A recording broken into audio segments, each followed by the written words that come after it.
Yo, can you hear me? You listening to WAW. What a week. Eta, welcome to another edition of WOW What a Week. My guest this week, his CV, reads like an adventure seeker's bucket list. TV production, TV presenting, radio presenting, photography, horse riding, shooting guns, being a shooting instructor, driving instructor, advanced driving instructor. Guys, this is one man. And I'm not even done with the list when we come back. This is WOW! What a week. What a week. Celebrity guest. Jumping straight into it, our guest today, this young man, I'm calling him a young man, despite the fact that he's only 9 years older than me. Man. This dude does everything, and there's nothing he can't do, and everything that he does well, including making ginger beer. Please make some noise and welcome Sydney Matlhaku. My dude. Oh, welcome. Thank you, Profesh. How you doing, my man? Oh, wow. Thank you. Ukrent. Grand me out. It's good to see you. Good to see you, too. Although I saw you last week. Yeah. We were shooting guns last week, but Absolutely. we'll talk about that later. For those who are uninitiated, Sydney 101, who are you and what are you about? Because you do everything. Hey, that's always been like a tough one to answer. Yeah. Because growing up, my father gave us proper independence in thinking, because your worlds are your oysters. Sure. So which means whatever world you are in, you can have whatever oyster you want. Absolutely. So it meant that you are independent to go do whatever you want and do it well. Sure. So boy grew up in Soweto. Father was a music journalist. So You're an Orlando boy, right? No. So Mapet. Oh, you're from Mapeta? Mapet. My bad. Zolamde. Yes, sir. So growing up in Mapeta, I have family in Botswana and Muchudi also. Yeah. And got two older sisters. So growing up in Mapeta, then later on moved to the burbs. Yes. And grew up going to Krugersdorp High, and on we go, man. Would you say your dad's approach to parenting was because he himself took a career path that was not expected of a black child? Because a black child was expected to be a teacher, a nurse, maybe a doctor, possibly a lawyer. Yeah. Or go to the mines. 100%. And it started in those conversations of we can go back in the stories I've heard from apartheid time, where they used to live in North Cliff, they got moved out back to Soweto kind of thing. Sure. And then that's why even now we live in Soweto in North Cliff because of those kind of things. Sure. So you get to understand a little bit about your father over the stories being told of this is why then he thinks in this particular way. Absolutely. Simple things okay, why do you mourn? Why do you wear black and white? Yeah. Okay, he will tell you, oh no, look at the history. Yes. Look at the history of the English. Then he'll tell you, oh, when so-and-so's son died, that's what they did. Hence the flowers, hence all of these things. So it's educate yourself with different ways of understanding something instead of going, no, this is how it's always going to be. We are going to, whoever dies, this is what the culture we follow. But understand where it comes from and the why behind it. Of all the conversations with dad, what's the one that still stays with you? There's lots, Fresh. It's from teaching about what kind of a person you need to be. Yeah. Very generous. Many of them happen sort of in him doing the things and me being there learning the lesson. Ah, yes. So it's he used to love cold meats.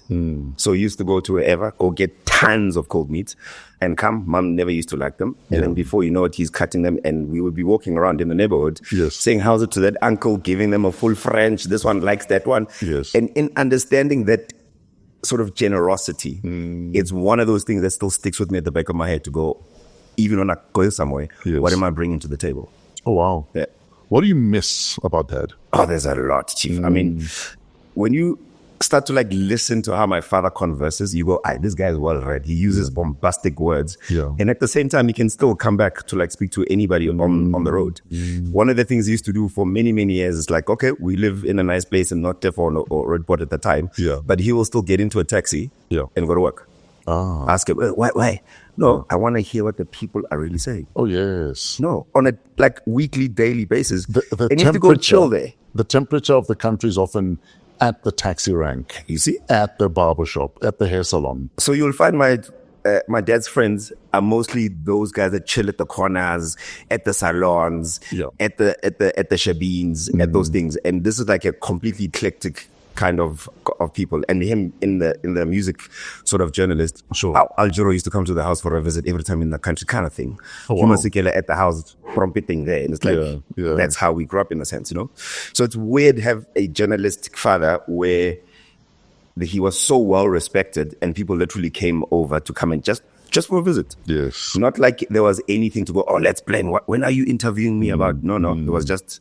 We're chilling. Yeah. Chilling. And literally proper spending time. There wasn't like a third or fourth thing when they were chilling. It was like, okay, beers are here, then we're chilling. It's a friendship. Yeah, chilling, like proper chilling. Nothing else happening.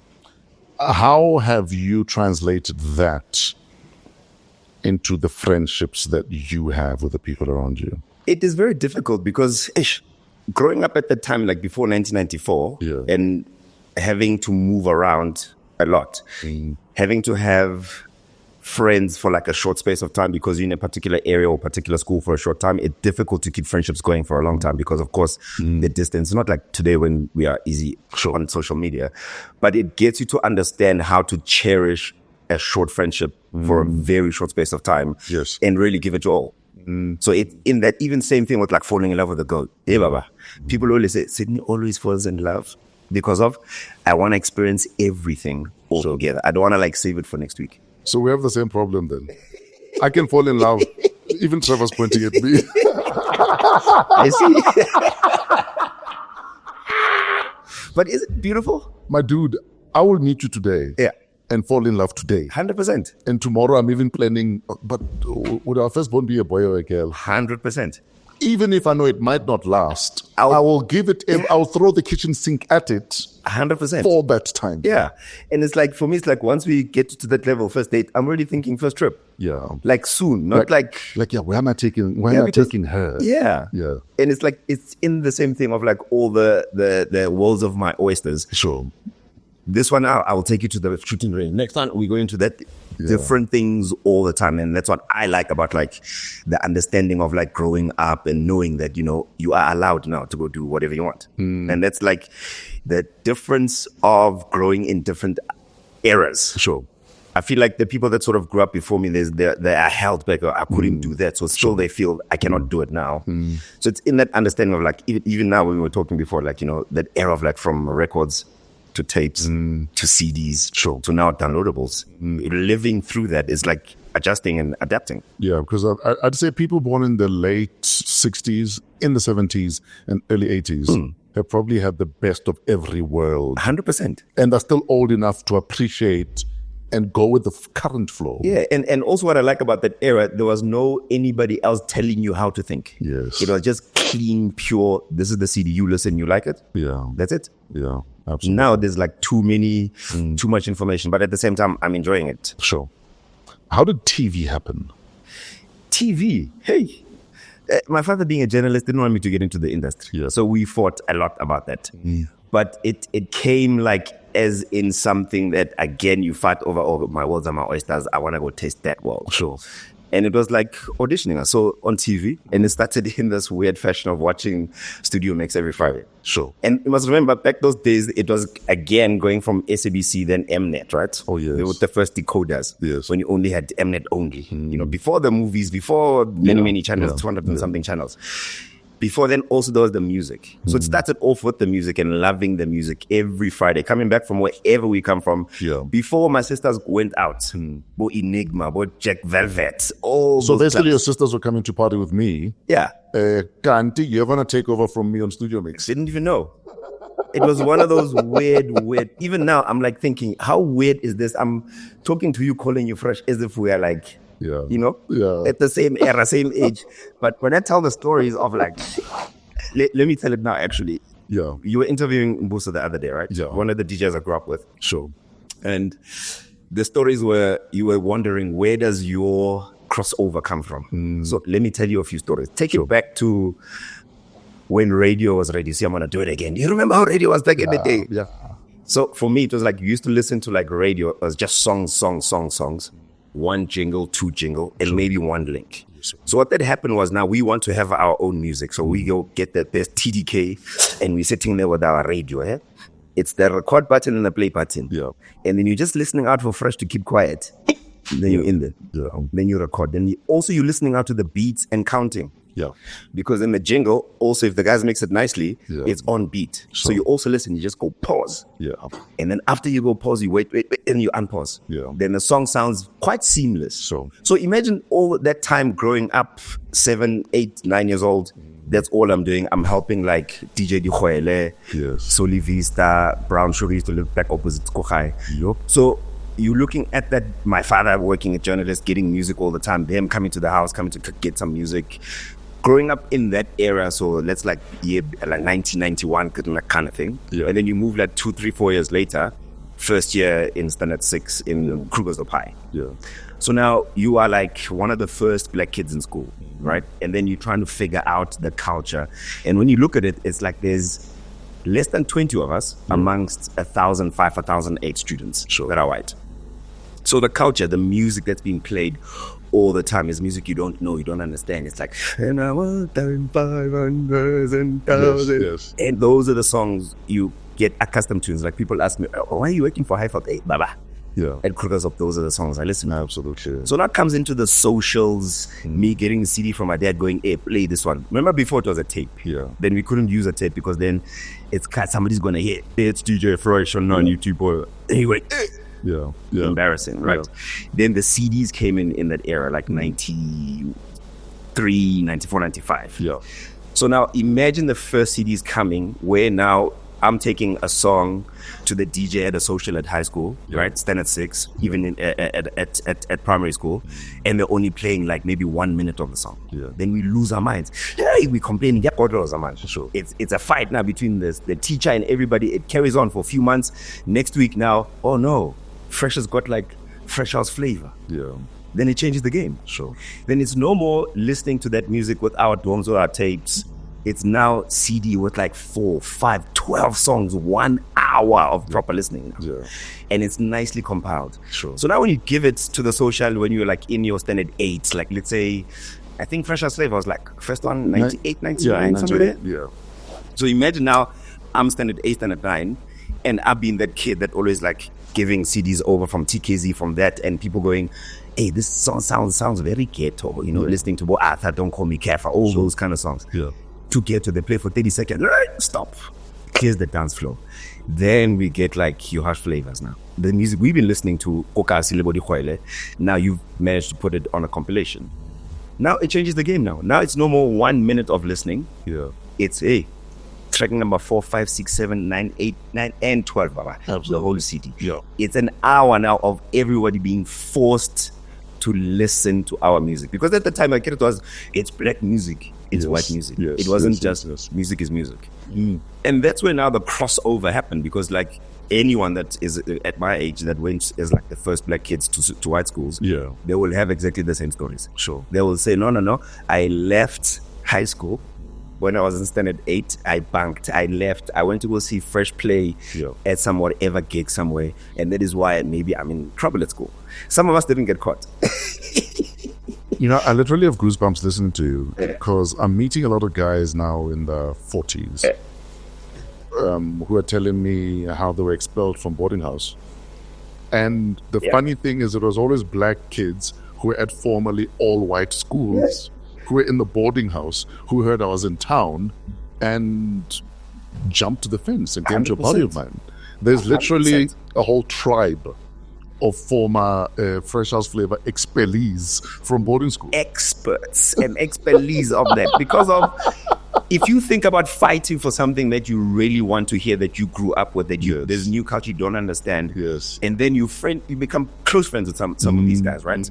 And as you're chilling in the dorm, they also are listening to the same music. Yeah. They're also reckoning, oh, this is cool. Sure. Then they're also looking at like, oh, my first black girlfriend. I'm also looking at my first white girlfriend. Right? Sure. The crossover is starting to happen already. And in that crossover, now you take it a year later, Fresh House Favor 2 comes out, then I'm doing events because I've learned from the Khwele and them how to put together a 6-to-6.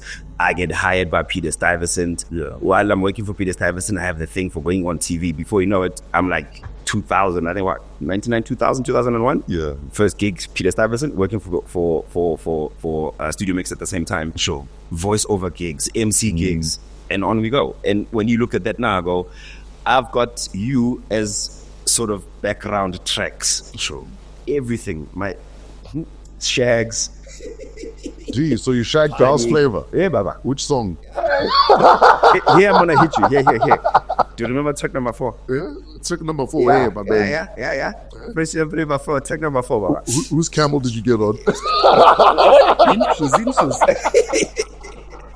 So you think of any shucks. time, any time of a time of importance. And music is there. We're dancing, we're enjoying, we are having a good time. It's any type of celebration, even if it's a funeral. Visnons, Aria Papa, music is being played. So you look at now as DJ Fresh, you've been part of our soundtrack since we've been in primary school. Now we're at this age, now you're interviewing me about me. Do you see how crazy it is? It's wild. Like last night when you said to me like, hey, come from interview, I don't feel like shooting today. Hey, my dude, hey, let's talk about guns. Okay. I was like, okay, cool. We're supposed to be on the shooting range right now. But I was like, nah, my dude, let's come chop it up. So I haven't slept because I'm like, is this really happening? Yeah. Why do you want me? Like all of those things. And I'm thinking like, even another story is like, do you remember Electric Workshop? Yes. Around the corner. Yes. So I was working for a promote agency at the time, still in high school. Yeah. And same thing, a bank, I'm supposed to be there for the weekend. I go, no. I tell my family, no, I'm going to go study at a friend's house. Yeah. And then I end up going to promote for this company that was working for Smirnoff. And it was the Smirnoff Knockout Challenge, the first big DJ Tira competition. Oh, the DJ Knockout, the one that Tira won. Yes. Okay. Remember, it even had like the guest VIP and everybody. Yes. So I had all the passes to go everywhere because I was promoting Smirnoff and everything. I didn't work for Brand House at the time. Yeah. But that is how I got into Peter Stuyvesant and how I got into the gigs. But coming from the 6-to-6 understanding of like, okay, every Christmas, my cousin Lloyd Matlhaku used to Khoe, Kopiri, opposite, they used to have a park opposite their house. Yeah. Christmas was a party. And giving everything to everybody, meals, everybody that had anything, it was there for everybody. So you look at that you go, that is how then we grew up listening to the music you used to put up, and then we used to go, I want to be like that guy. No. And then now you're interviewing. Wild. It's crazy. I always argue that exactly where you are is the sum total of decisions you've made, indecisions taken, etc., etc. Looking back at the journey you've walked, would you say that's true? 100%. Because sometimes you go into this period of life or looking at things from somebody else's lens, like Brenda Fassie's songs, Indebam is straight. I fully ruler, meaning that I don't want to use your ruler to talk about my life or to even measure my life, right? So now it comes into regretting, I didn't do this right. But when you look at it, if you didn't have that experience, you wouldn't be here today thinking the way you're thinking, changing mindset, paradigms, lots of things you can go down. It's like also the same thing. Why do you like a particular chips or particular sauce? Yeah, maybe a girlfriend that was there telling you about this sauce, that's why you liked it. But it represents some form of mind-changing, paradigm-shifting of understanding, some next level of consciousness. So for me, it's always those moments I look at that I cannot look back in regret. It's always like, that is like a lesson right there. You know, as my father used to say, you want to learn lessons without books today, my son. You know, so in all of those things, it's like now you think about it, there has so much more sort of levels into it. It's not just the saying anymore. Now, there's a saying, what a rolling stone gathers no moss. And I look at the life you've lived and the things you do, some you don't do anymore. How do you decide when it's time for the next thing? There was a time it was photography. For instance, you used to race cars with Gugu Zulu. May his soul rest in peace. What a guy.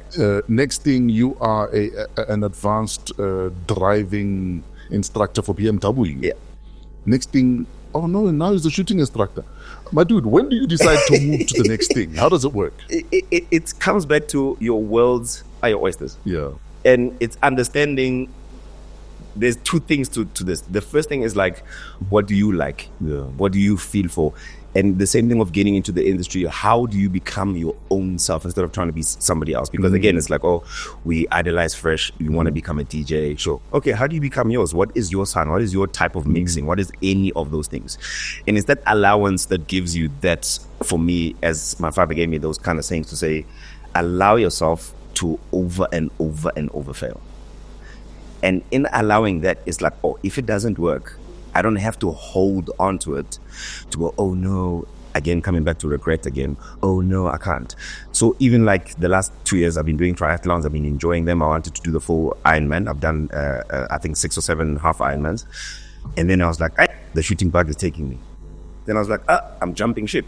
Sure. But most people was like, commitment level, low. Like, you don't understand. I was going to say, what is that fine line between not committed enough to keep at it and to see to finish, and I genuinely am done here now. I need to do something else. It's in the same thing of looking at TV presenting for me. Right? It's like, okay, how far do you want to take it? Do you want to be the best presenter in the world?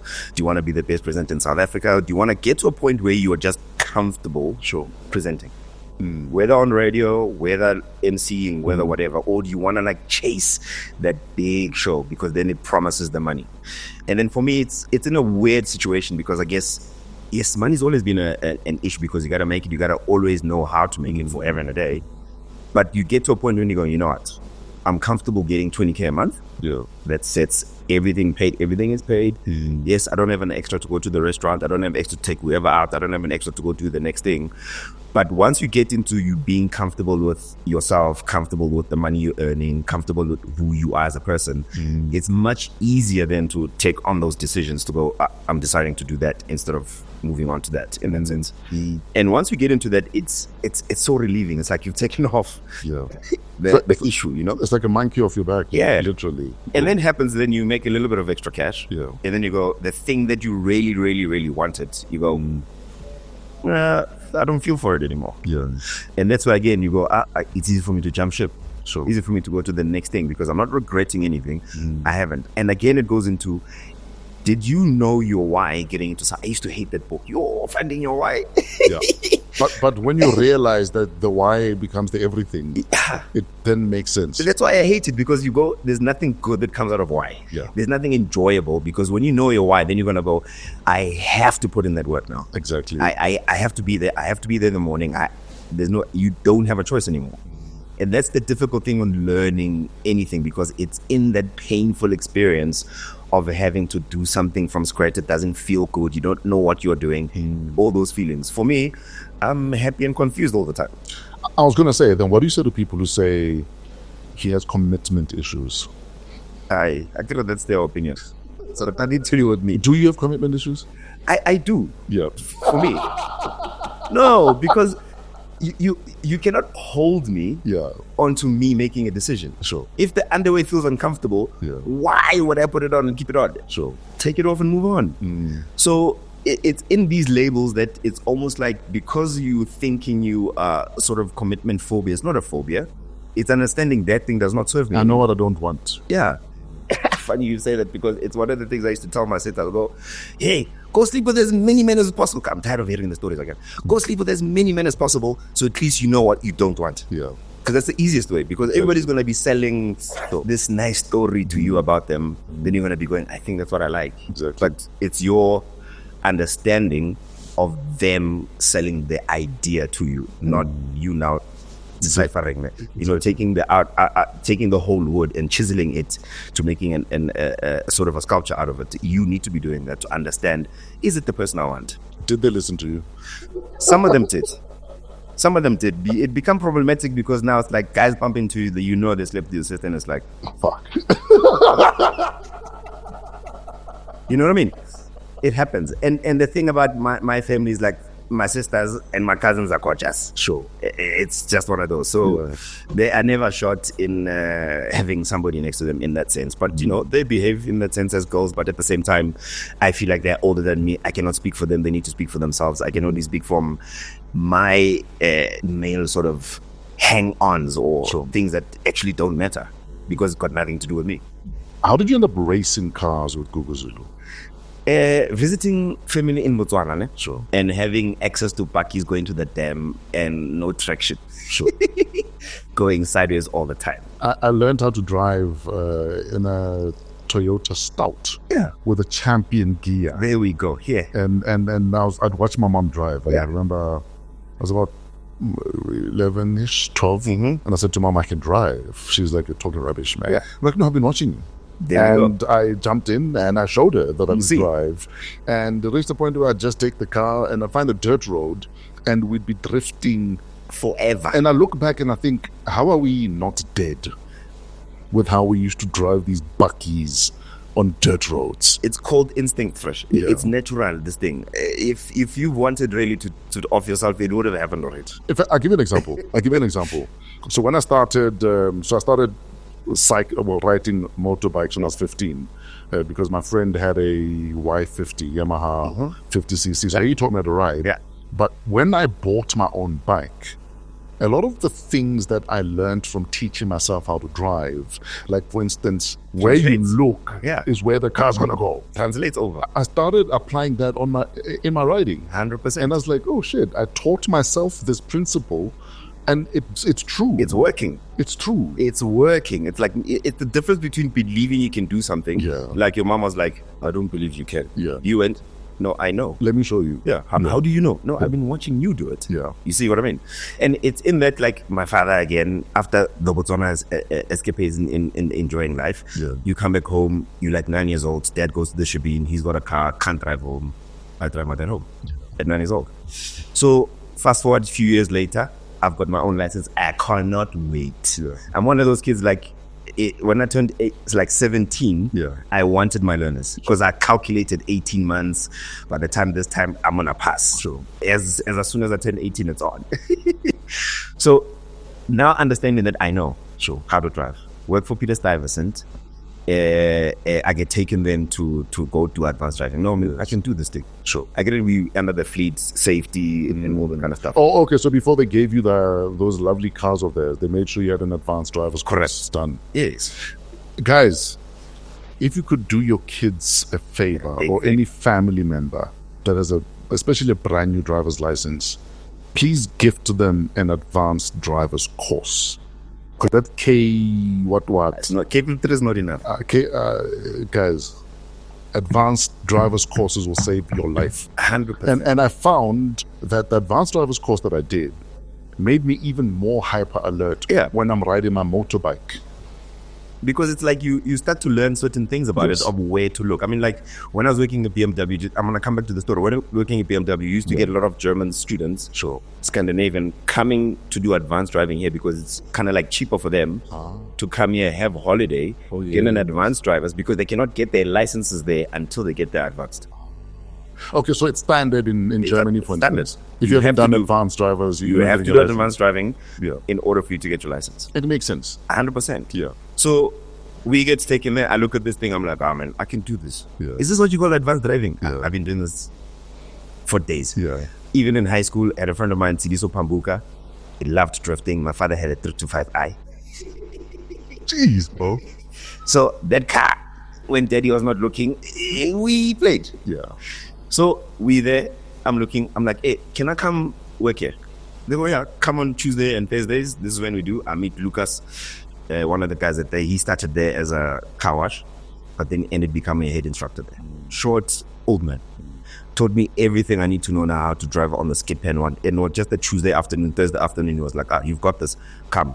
Next week, I started work. Oh, wow. So then it was Highfeld, Peter Stuyvesant, advanced driving and photography at that, and events. So you're juggling 5 gigs and incomes. Yeah. Life is good. Yeah, when you like get to a point when you're going, okay, you know what? In order for me to achieve that thing, I have to go do that. Sure. It's in the same thing of my why. I want to do that, so I have to do that. Yeah. This is going to cost me 30,000 rand a year.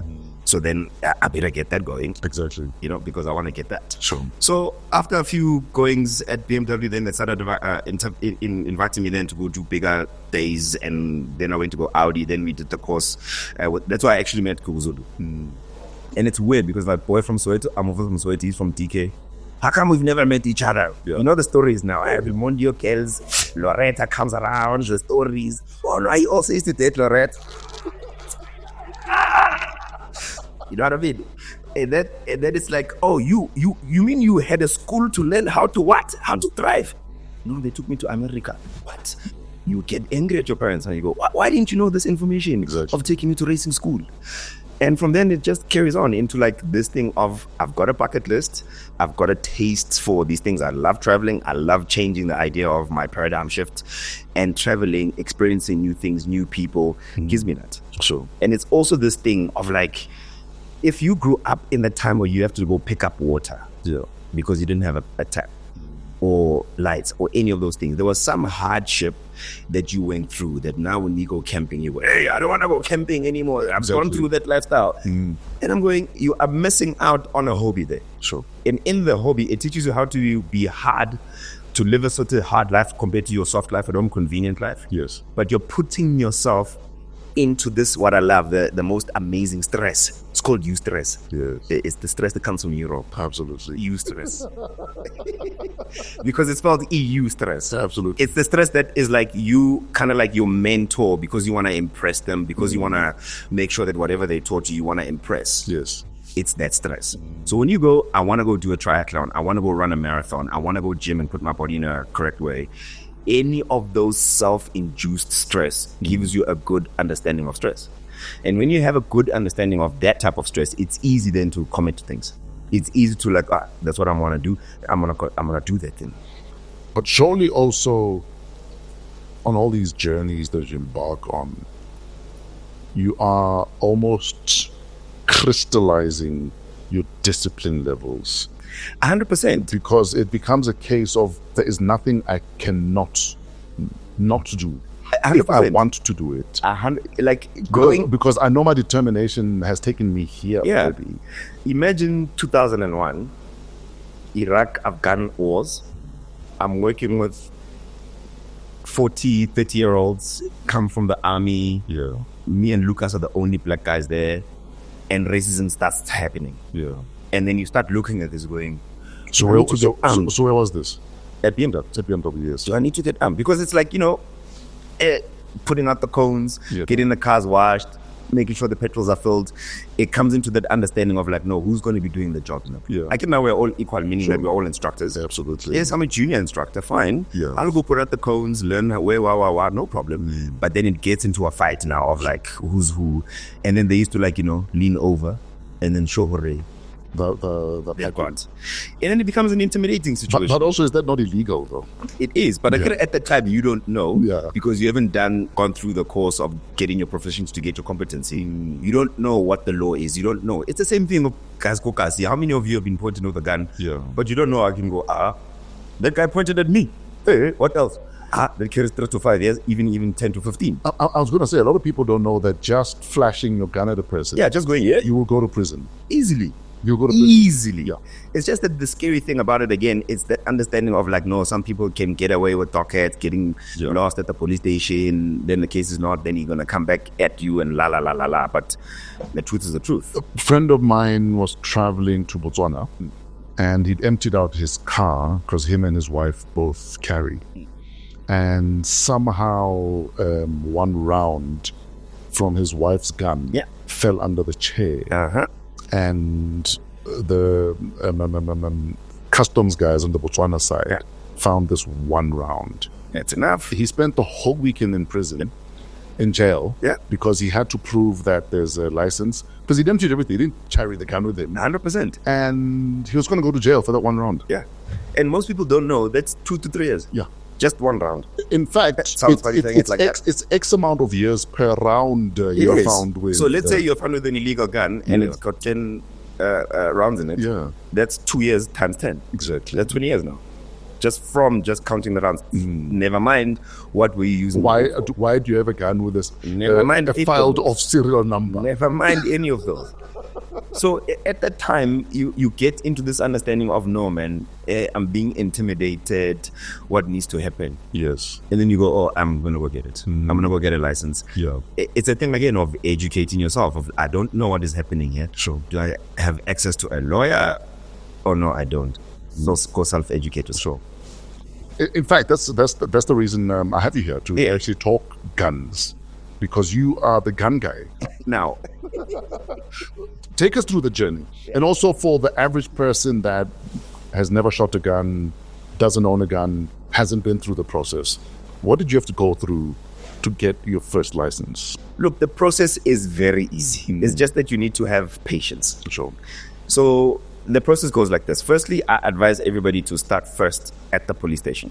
The reason you need to go to the police station is that you need to get requirements. Yes. Everything, your IDs, copies, everything that gets interviewed, any of those things, address, stamped, any of those. And that's all on you as a responsibility. Sure. And then after that, you need to go find a accredited training provider in firearms like myself. Sure. That's where now you start the journey properly. Because this is just getting forms. Yeah. And you must get competency to get competency, and then you must get forms for getting a license. What's the difference here? When you come see a person like myself, a training provider, then I'm going to explain this to you, that the first thing is proficiency. Sure. What am I proficializing? I want you to be proficient in the law, knowing what does it mean to actually own a gun? What does it mean to self-defend? Yeah. What conditions can I self-defend myself against? And you know, people think I can get a license and I'm nice. Yeah. But it's a burden to I'm have gonna a firearm. explain, yeah. It's a burden. Huge burden. It's something to really think about. Yeah. Yeah. So after you go through the law, that's when people's minds now open up and go, oh, that's when they start to understand the burden. But before they get to go through the law, Yeah. And some people change their minds 100%. about wanting a firearm when they 100%. realize the implications of just one wrong move. It's on. You are in jail. I'm going to jail. Yeah. And in that process, then you start to learn the law. Yeah. And I advise everybody again, all the scenarios that you've had or you've heard from people, Yeah. that is when you discuss them with your training provider. Sure. When you're going through, don't wait up until you got the certificates to go, oh, just because now, because there's the idea of I'm doing a test, I just want to pass. Yeah. No, pass with the understanding that you need to understand what you're going through. Okay, so scenarios, like typically what scenarios? Somebody got hijacked. Yeah. How did they get hijacked? Oh no, they pointed a gun at me like this. How can I defend myself? Somebody had a knife out. How can I defend myself? I did not see the knife coming out, but I was already stabbed. Yeah. What do I do? Oh, you've heard of this person jumping through over my wall. Can I shoot them? You've heard of this guy now knocking on my door. I didn't invite them. That late at night. What do I do? Oh no, this person had a knife out, but it was my neighbor Yeah. and his wife. What do I do? All those scenarios, whatever it is, bring all of them, even your cousin's scenarios. Ask the training provider on the day you're doing your proficiency of law. And this happens way before you're even writing the test. Yes, yes. You'll have like a few hours of this. And then after that, then you're going to do the proficiency of the particular firearm you want to then have competency over. Yeah. And at this level, I advise everybody to say, hey, Fresh, I know you. You want to get first firearm because, yes, you're worried about your first responder, and I'll get into that. And you want to get to self-defend you and your family. But then I'm going to tease you in few months' time, and I go, hey, man, me, I brought bacon for the family. When are you going? I went to the butcher. I went to get Ed Woolies food. I'm going, no, I hunted. Yeah. No, I brought proper bacon. Yeah. I shot that one. Yeah. Then I take it, they cut it. Can I leave the burger? Can I leave? Then you're going to go, oh no, I also want.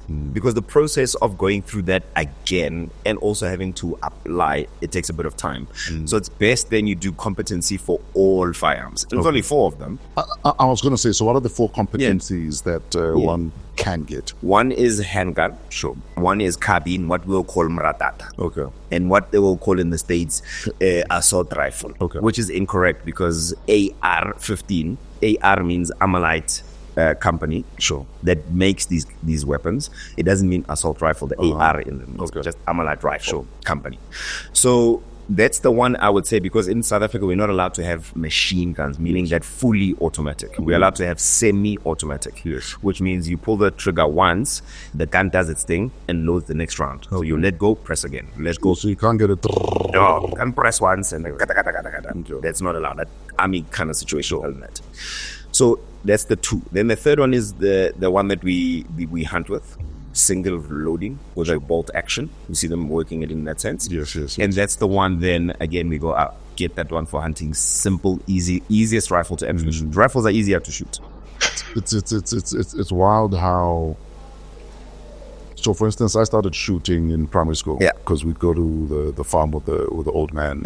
Had a pellet gun, and just watching yourself graduate, from a pellet gun, in fact, from a catapult to a pellet gun to a .22 rifle. To a 30-06. It's the most beautiful thing. Like, one of my fondest memories was going hunting with my old man. Do you see what I mean? You know what I mean? And I still remember the 30-06 kicking me.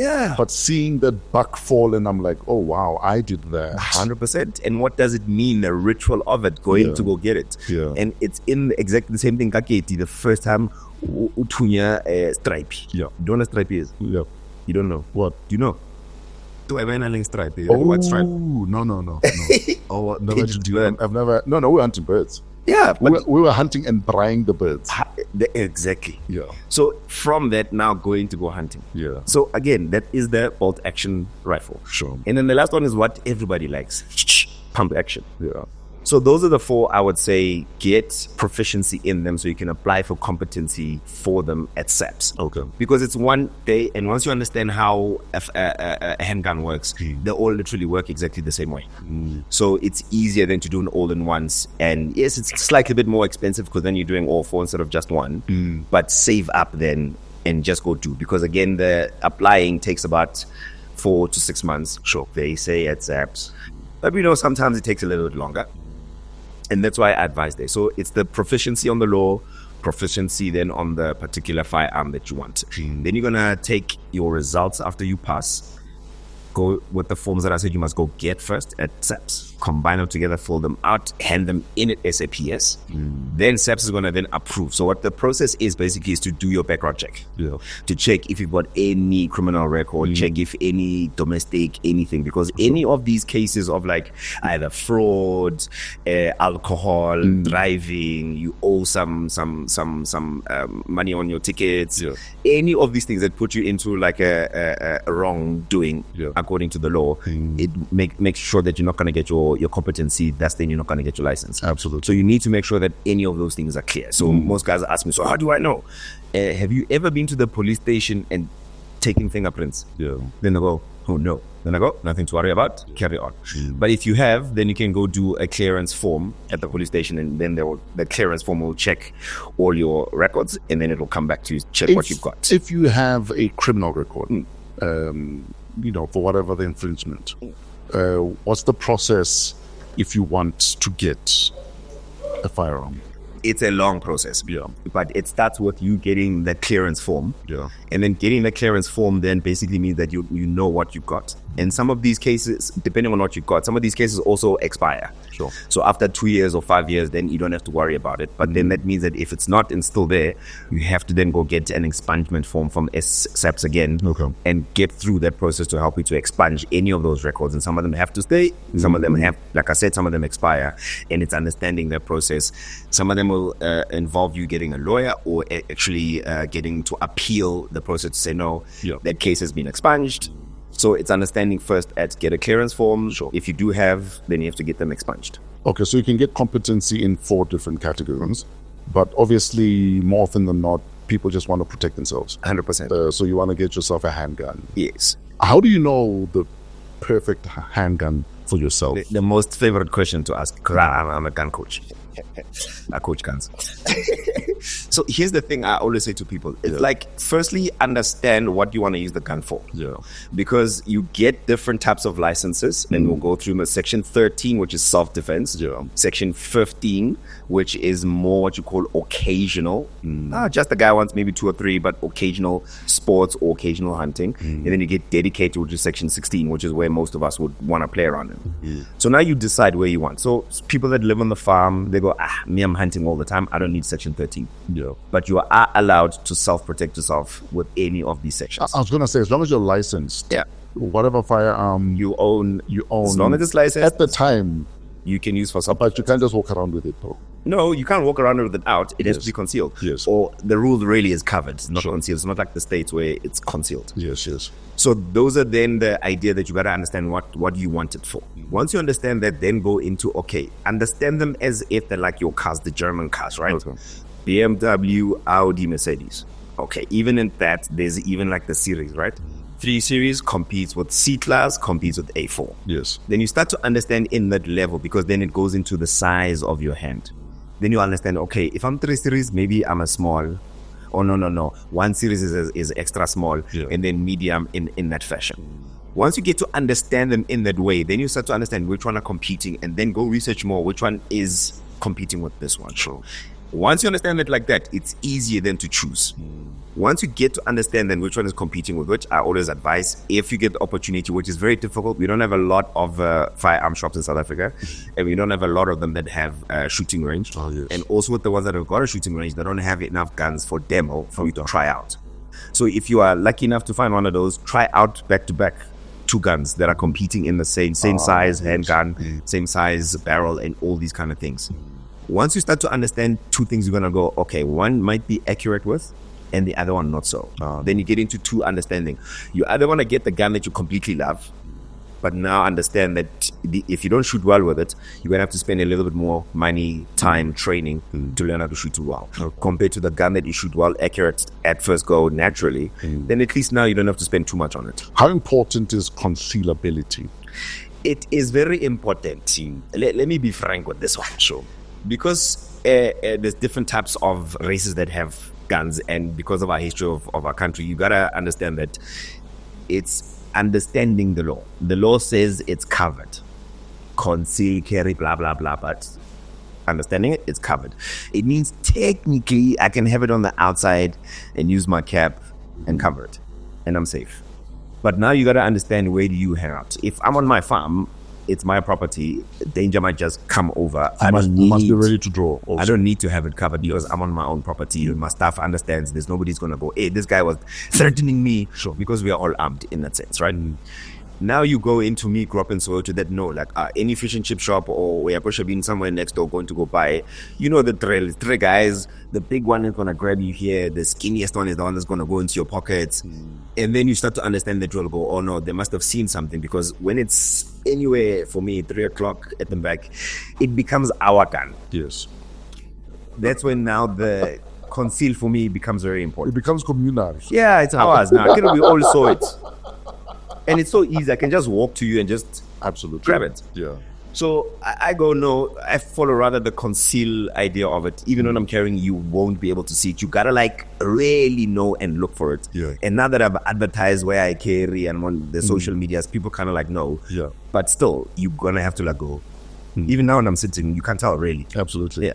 So it's highly important because of where areas you are hanging out with. And sometimes we see like our white counterparts guys that like carry easily, you can see. Yeah. You know, Yeah. but according to the law, that is the law. It's covered. It does not need to be concealed. And again, you understand what your lifestyle is all about. Yeah. And again, it's like, okay, the law says you cannot intimidate. Yeah. Needing to understand that as well. Sure. What do you say to people that believe we ought to be a gun-free society?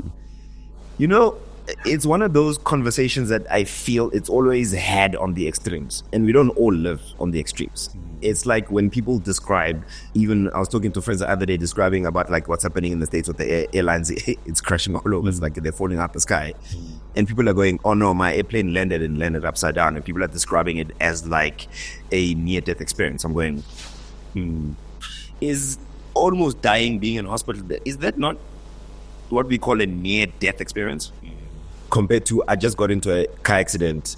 Yes, it could have gotten worse, but you are not on the extreme of that. So now take no guns now. It's a complete extreme conversation. It's like there's no guns allowed anyway. Blank guns that are used for athletics, for swimming, for any of these other things, for teaching people about certain things, for understanding farming, for understanding any of this. And I go, that world does not exist, because again, it's on the extreme. In the extreme sense of, okay, if it's just me and you hand to hand, then it's hand to hand. Sure. But then what can I pick up? What have I learned to use my elbow? Oh, okay. It becomes deadly now because I've trained myself over years in whatever I've trained now. We go to court, I'm using my arms now, they are deadly. So now, how do you then have some form of equalness, especially looking at like, we talk even in the WhatsApp group act now with like woman being attacked, GDV, and all these conversations. And I'm going, okay, is it going to take to that era now where all women need to be harmed? I go, definitely. Because then the conversation changes. And it comes from understanding simple things. I call everybody that owns a gun Van Donder now, because this happened. We're moving into Rodiport. My father owns a gun because, again, owning a gun for him was a few home invasions. The last one was pretty terrible because they clapped him a few times. Yeah. Black guys. I'm sure they were sent by someone whose CD he reviewed very badly. Exactly. We know you do. We know you, Arthur. So, in that essence now of him having a gun and him speaking to the neighbor, us moving into Rodiport, black family, very few of us, neighbor becoming a little bit hostile, you can say, right? And then now he sees what he's doing because he has his firearm here. He's wearing nicely short pants, leather, and every time he speaks to my father over, I can then we have stop nonsense. Yeah. So we've got a smaller stop nonsense between the houses, but our house is protected by stop nonsense. But there's a level of conversation and talking, and hey, keep your things on your side. Your trees dirtying my, those conversations. So you were those kind of neighbors? No, he was. No, okay. Yeah, because my father's very friendly. It's like, hey man, you want my fruit? You can have. With lemons, they're falling over. Why are you complaining? You know what I mean? Fruit is a fruit. So those conversations kind of happen. You witness this over weekends coming home. My father was like, okay, this weekend I'm carrying. Yeah. Then he also put it here. The change of conversation with Van Donder next door, it changed. Because for some odd reason, you can call it respect, but we know it's not respect. It's now going, oh no, okay. There's some form of equalness here that if I then carry on like this, I know it escalates, we are equal now with whatever way it can escalate. So it's in that again going, hey man, we can look at this as who's your first responder. Yes. What do I mean by that? Okay, fine. You cut yourself in the kitchen with a knife. Who's your first responder? Okay, maybe it might be you because, you can go get sellotape or go get a nice plaster band-aid and help yourself. But what happens now when mistakes are happening? Helping somebody to cut and they cut themselves one of big veins or closer to one of the arteries on the inside, at the leg or by the neck. Do you know what to do now? Most people don't. Yeah. So I always advise, even before getting to firearms, please go do a course called Stop the Bleed. Okay. It's going to teach you a word that me and Eugene love very much. It's called exsanguination. Okay, this is Eugene Koza. Yeah. Exsanguination. Eugene is quite the enthusiast. Proper enthusiast. Whenever I go to the shooting range, Eugene is there. I'm like, my man, Proper. why are you always here? Proper. And I'll tell a story about Eugene after, but it's in that understanding that draining of blood coming out of you, that's the process called exsanguination. Yes. Draining of blood. It happens within 1.5 minutes. Jeez. That quickly, with especially the femoral artery or the one by the neck, right? And it's understanding that within 30 seconds you passed out. So that means that even if you knew what to do, if you didn't do it within that 30 seconds, baba, You're going to pass out. Tickets. And then bleed up. It's tickets. Yeah. And it's understanding also, okay, after that 1.5 minute, do you have somebody there around that understands where to press, what to do to actually stop the bleed?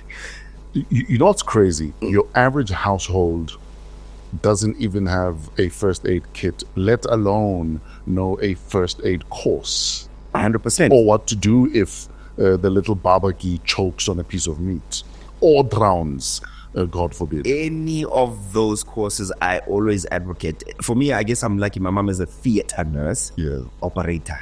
Yeah. Hey, my mom loves she's an operator of note. Proper. Yeah. Even when she's checks something and so she goes, is it sore? She doesn't go. So it's always going to my mother, right? Yeah. So you got to understand that is where my understanding of understand these things so that you are able to save your life. Yeah. Or save somebody else's life. And it comes back to first responder. Again, is who's going to be your first responder? Okay, fine. You're at your house. Something happens at your house. You calling the cops. Yeah. You calling your armed response. How long does it take for them to come? How long does it take for me to squeeze a trigger? How long does it take for me to stab you? Then we can talk what I call shooting is a science for me, and that's how I teach it. It is I'll explain to you your response time is 0.20. Yeah. That's how long it takes. Times 5 of those is 1 second. In fact, what I loved about training with you is you even have the little gadget. Yeah. The timer. The timer that shows you exactly your response time and why it's important to keep working at it. Don't think because you can shoot and now you're almost hyper accurate, it's fine. No, it's not. The quicker you can respond, the quicker you can defend yourself. 100%. Hence the idea of first responder. Yeah. Who is your first responder? And do you understand what to do? Same thing of people that have these first aid kits. We ask, okay, do you know what that one does? Yeah. Why is that one still in the plastic? Do you think you're going to have enough time to tear plastics to try and save someone's life? Do you even know how it works? It's all in that understanding, and people go, but that's a lot of work. But I'm going, it's the same thing as cooking. Sure. You need to learn how to And a make food for funeral yourself. is much more work. Yo, a lot of work. Exactly. So again, I go teach yourself these things. The internet is there. It's beautiful. YouTube is there. The courses are there. The guys that are paramedics, that are doctors, any of these people are willing to teach this. They're actually wanting it. We look at like Corona time, 2020, when lockdown, people are going, why did they do lockdown on Fridays and whatnot? I go, guys, we know Shabins, right? Yeah. Crack a bottle, it's on. Nobody knows how to stop the bleed. Yeah. So now imagine nobody knowing how to stop the bleed, people dying, and then people now calling over and above everybody being admitted to hospital because of the flu kind of thing. Yes. Then you go, oh no, people don't know how to stop the bleed. Exsanguination happens in 1.5 minutes. Oh, okay. Then the other thinking that I also got from doing a tactical course, like I was like, if you're going to be in a slap fight, expect to be slapped. If you're going to be in a fist fight, expect to be punched. If you are going to be in a knife fight, expect to be stabbed. Yeah. If you are going to be in a gunfight, expect to be shot at. Yeah. So now let's say you are shot at. Do you know how to stop the bleed for yourself? Or somebody that, you stopped the attack. Sure. Somebody else got shot there. Could be one of your family members, could be you. Do you know how to stop the bleed there? Any of these scenarios for me, again, but also understand, that's the most important thing, your why, as to why you are doing the thing. And that's where now the science comes in, because I think, people are going to call me arrogant again. It's the understanding of, because of so many sports, and understanding the idea of racing, marginal gains, even in cycling, everything counts. Same thing with shooting, at same approach. Every second count. I mean, you saw it with the Dakar rally. That it doesn't matter how you did at that stage. Yeah. How have you been doing overall? 100%. Because those seconds add up. 100%. So look at what you are eating. Look at how you are exercising. Look at any of these things. It's the same thing with shooting again. That is why, for me, it's a science. People ask me, what do you mean? I go, I'm able to teach someone to split a card within 20 rounds. Yeah. They go, that's very arrogant for you to say. I'm like, no. If it's repeatable, it's a science. There's no arrogance there. Sure. It's all about, do you understand your data and who are you competing with? And luckily, I bumped into a guy, started calling him, bothering him from last year, Wanda Zama. He owns a Black Cross Advanced Shooting Academy. Okay. And he's one of the African champions in Africa and shoots very well. And he's one of the only guys that I know in South Africa that teaches by data. Yeah. And not just by, no, shoot. After 3 weeks, you'll get it right. Yeah. 2 years, you'll get it right. After 5 years, you'll know how to do your pairs and double taps. Sure. No, you learn how to do it now, today, and using your data. Sure. Before we get to splitting cards and stuff like that, the stop the bleed, where does one do that course? There are tons of these courses around. Yeah. And again, look at your training providers. Sure. Like I work a lot with Hit Factor, which is in the south of Joburg in Robert Cham. Yeah. So they offer that course. We've got one coming in a few weeks' time. So look at those guys, call them, call the shops. Do you have a Stop the Bleed course? And find out, because almost every month there's one, because of, we are also dealing with security sector. We're also dealing with guys that going, hey, I've got like 4 or 5 guys at my company. I would like them to know this because they also look after my family. They also look after that. They pick up my kids from school or from whatever. In any of those scenarios, anything can happen. And is understanding, people are going, you're so paranoid. I'm going, Kante, don't you prep for where you are going? You just get into the car and just... And the same person that says you're so paranoid is the same person that has insurance. Yes, 100%. For everything else. Yes, and their dog. And the dog. Yeah, and I'm going, how does one translate into that? But you cannot take that and then put it into this other part of life of, no, I've got too many kids now. I have to worry about carrying this thing and that thing. I'm like going, hey, brother, at that time of first responder. You're going to sit there with your wife and call. Yeah. And the worst one is like, okay, what if they come and then they rape your wife and you're going to watch? What's going to happen then? Daughter is going into a petrol station, going in to go, relieve herself, coming out, you waiting there. What are you going to do? And it's the same thing again as, yes, go do stop the bleed. But have you done any other self-defense? Because most of us, we grew up play fighting with each other. So we know how to throw a punch if it comes to. But how many guys now are soft, don't do these things, are not putting themselves with that due stress, and they still think they'll be able to throw a punch? Are you saying that it is important to do worst case scenario planning? Absolutely. Because we do it for everything else. Look at it this way. We do it for everything else, but when it comes to the basics, like if my son was to cut his wrist with a blade by mistake, don't know what to do immediately. Yeah. I get people or are you panicking and calling an ambulance? Yeah, that might not show up. I get people after watching The Secret or reading The Secret, they were like, now you are creating that reality now. No, I'm trying. It's like arguing. No, but it's like arguing. If I do a will, I'm going to die. Yeah, you're going to die anyway. Do the will. Why do you carry a pepper spray and vubu and what that? I'm preparing for in case this happens. I know it can escalate. It can get to this. We call it a SWOT analysis for everything else, isn't it? Your car has a better SWOT analysis than you in your life. Your car goes to service better than you service yourself. Absolutely. I'm not talking about that service. No, don't worry. My oil is changed every day. You must do an oil change every day, guys. It's good for your prostate. Your tires, you know what I'm saying? Yeah. But when it comes to your life, how you eat, teaching yourself how to cook. Yeah. All of a sudden, because I grew up like this, I didn't have a stove, I'm going to get somebody to cook for me. Fine, nothing wrong. Sure. Because I'm not going to have this, I'm going to have a car, I'm not going to walk to the shops anymore. And you build all of these things around that you don't realize are actually stopping you from living a life. Yeah. And it's all this thing of like being paranoid. I'm like, that's not paranoia. That's planning for your, I want that, I don't want that. If you don't want that, then plan not to have it. It's scenario planning. Yeah. I guess it's like you guys that got kids. Plot game is very weak. Mine is very strong. No. Oh, that was the plan, though. That's what I'm saying. You know what I mean? We were hyper accurate. Aren't you a hyper accuracy coach? In that department, I'm a messer. I mess. Guys are brave. We're running out of time. Sure. But one thing that I enjoy about your training is your obsession with hyper accuracy. Let's talk about that, because I remember you know, and I thought, and I guess you thought I'd bring ego to the range. Yeah. Whereas my learning style is leave your ego when you're learning. 100%. Otherwise, you're not going to learn if your ego comes with you. Yeah. Like, come ready, come bare, come be dumb if you have to be dumb. 100%. That's the only way you're going to learn. 100%. And appreciated the fact that you're very, very pedantic about hyper accuracy or nothing. Yeah. Let's talk about that. Yeah. Here's the thing. There are 4 laws, universal laws. Sure. The last one is for you and your lawyers. It sounds innocent.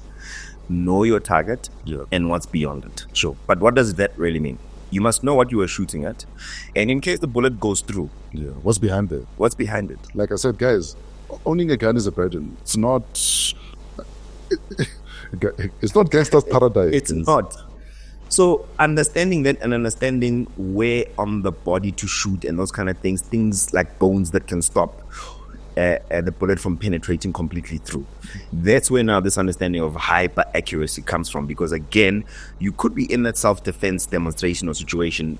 Can you deliver those shots accurate without endangering your life any further or taking somebody else's life that's behind had nothing to do? That's just a bystander. Sure. You know, guys like, I call them guys. Guys like law enforcement and military and all, they've got things in there to help them by the state to say the charges, if Fresh was the one that's causing me to shoot at him, then me shooting that other person, that charge goes on to you. Oh, yes. You see what I mean? So then the person that shot, even if it was a mistake, but it gets into those kind of understandings, and the state has got money to pay out for these kind of things. Absolutely. Do you have that kind of cash? And also, if we really, really looked at it, as much as it might have been a mistake, it could have also just been reckless. 100%. Yeah. Because it's in this understanding of aiming, using your ruler, and understanding 100% accuracy. those things can happen. But at 2 meters, who's got time to aim? Yeah. And it's in understanding any of these things and understanding that fourth law is the one that's actually keeping you out of jail. And that's where this understanding of hyper accuracy comes from. That's why I'm very pedantic about it, because I want you to know, not believe. You saw where it went, okay? Yeah. As you shot. Yeah. Not you go bang. You look away. I ask you, did you see the shot? You there? Yes. Why? You know. It's not a, I believe I saw that round. Yeah, you're intentional about it. 100% deliberate and intentional. And that's where that again comes from, is that when you are shooting with that understanding, how much more consciously are you shooting? 100% conscious. This motherfucker, I'm calling him a motherfucker because at this juncture, made me shoot a little sticker, and then he said, where that bullet went, the next one must go in there. Same hole. Same hole, guys. Same hole. Because again, it's understanding, can you do this repeatedly? It mustn't be Because shooting then by it's luck. intentional. Yes, but it's not shooting by luck. Yeah. Most people shoot and I go, I said, but when the way you teach, you are breaking my spirit before. And I'm like, Chief, I'm not breaking your spirit. The target is telling you the truth. I'm just giving you the scenario, as you said. Okay, how far is your door to your car? You said 5 meters. I go, okay, fine. Shoot 5 meters, let's see. You can't do it. Then I go, I'm just telling that scenario in a target form, plus, including the time. Now I know your repeat process is at this level.